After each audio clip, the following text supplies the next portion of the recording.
stomach, madali lang. Okay?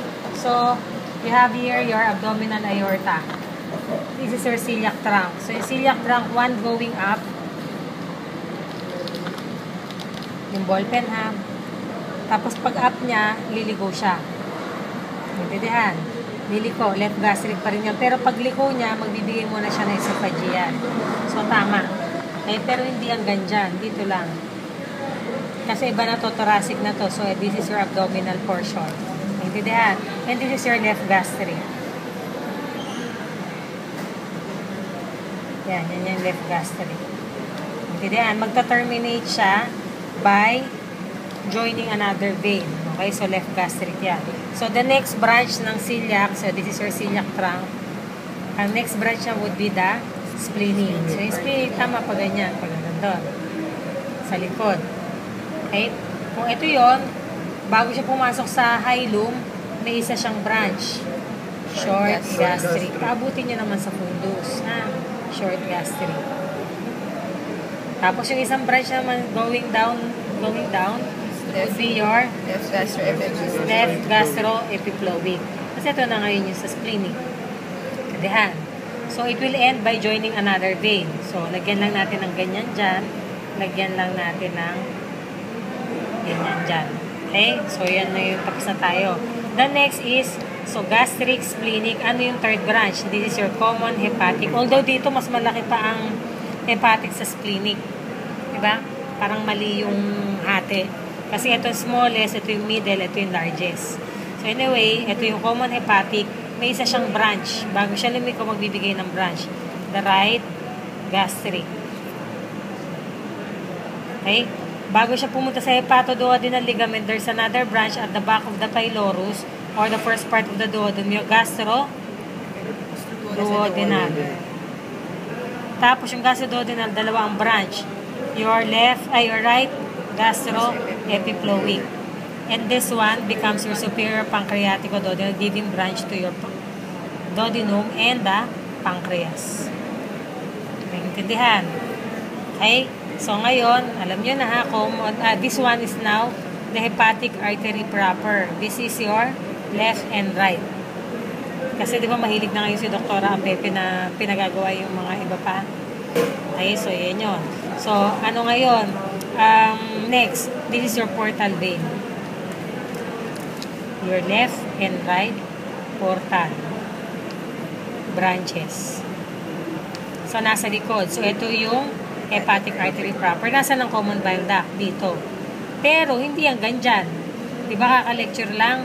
Paano siya pupunta? More medial, supraduodenal, retroduodenal, infraduodenal. Ay, naku, parehong, sorry. Parehong red. Keram nga ng ito, blue. Sige. Ito na lang. Yan. Para magmukhang green, red and blue. Pag ganyan siya, tapos pupunta doon. Intindihan na. Kaya closely related siya sa gastroduodenal.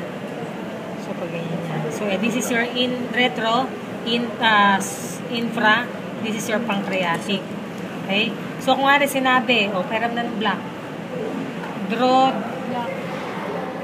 colored pencil. Sige, colored pencil. Colored pencil. Sige. Kasi yung head of the pancreas eh. O, tama to.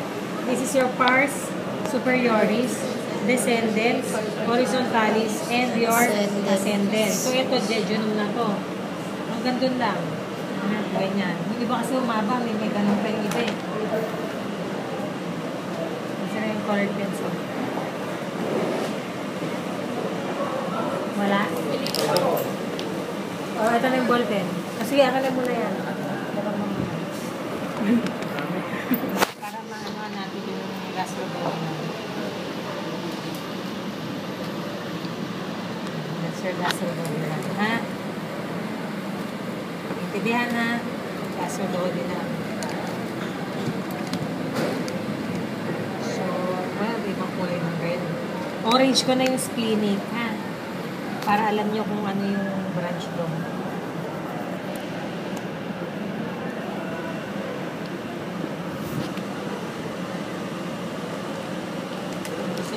3.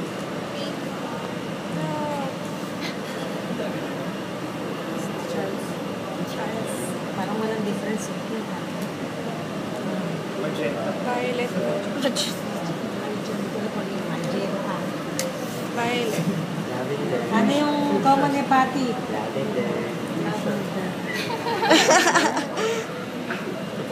Tuloy. Yung sky blue, yan na siya. Green. Green na marine. Ito. Green kayo dyan. Ano to? Yan. Parang hindi siya red. Brown.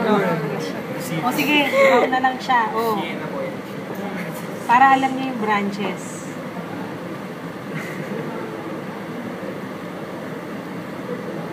Naintindihan ha? O, kompleto na. That's the celiac tract. Yung yun. So, if Doctora wants you to make the left and right hepatic, hepatic duct, cystic duct, tapos yung gallbladder. Nasa first and second part. Yung body. Ha? Ano pa na ganyan? Naintindihan? Pancreas. Ulit green nyo. Head ng pancreas. Head ng pancreas yan.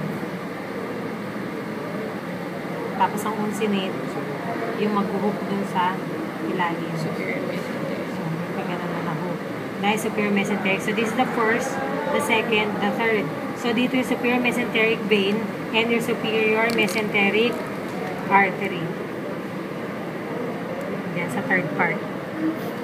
Kaya na, pag sinabi ng inferior pancreatico-duodenal, galing dyan, superior mesenteric. Siguro naman, hindi niyo papagawa yung liver sa inyo. Ayan. Kung body and tail, ha? Body and tail, pag gano'n. Intindihan ha? Basta tayo dyan. Kasi pag pare-pareho lang kayo ng drawing eh. Common type. May isa lang sumobra, Jejino. O, pagdating dito, mali. Transpyloric, sige, ito. Linea plus the 9th rib. So, kung saan didikit yun, that's the linea, the linea. Transpyloric. So, tama, nandyan yung fundus. Intindihan? Fundus ng gallbladder. Ano yung totoong regions? Yan, tama yan. Ito, medyo mataas. Kasi ito yung asis nyo. Sa asis ba siya nakalagay? Hindi. Sa tuber. Sa crest, di ba? Tubercle ng crest. So, medyo mas mataas. Ayan. Naiintindihan na? O, yun, naiintindihan nyo. So, pareho natin kulay.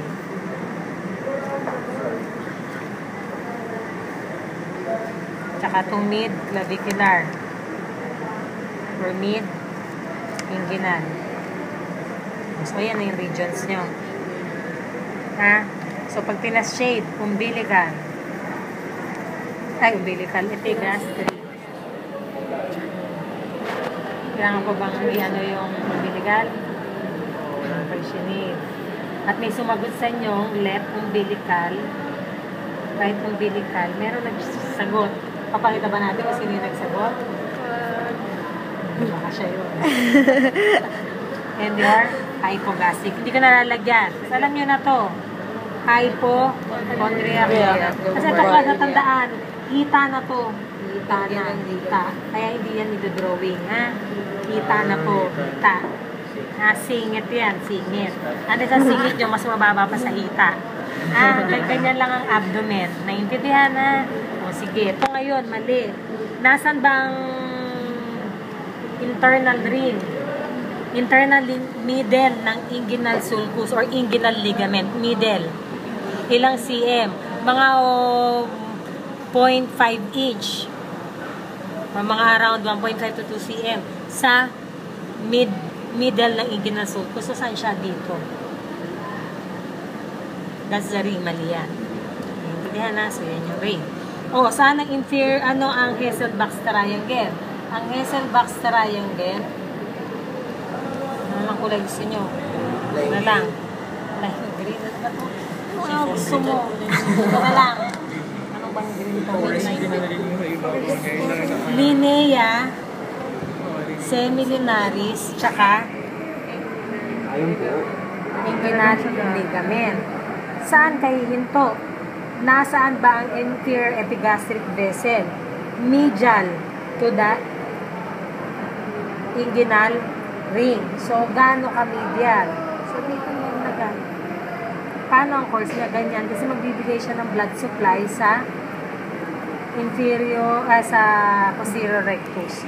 So, ito yung inferior epigastric vessel. So, ayan na yung triangle niya. Naiintindihan ha? Hindi yan. Kasi ang border, ito, diba? Paano napunta doon? So, this would be the superolateral, medial, and lateral or inferior. Ha? Inferior, superolateral, and medial. Pag sinabi naman ni doktora, gusto ko i-draw nyo ang superficial inguinal ring. So, ito yung symphysis pubis, ito yung pubic tubercle. Ayan ang ring. Although dito masyadong mahaba. So, nandito yun. Ay, hindi. Ito ang pubic tubercle niya. O, yan ang pubic tubercle. Ito dito. Yan ang ring. External ring. Ito naman. Intindihan? Mukhang ito yung pubic tubercle. Hindi ko nga alam kung ano ito eh.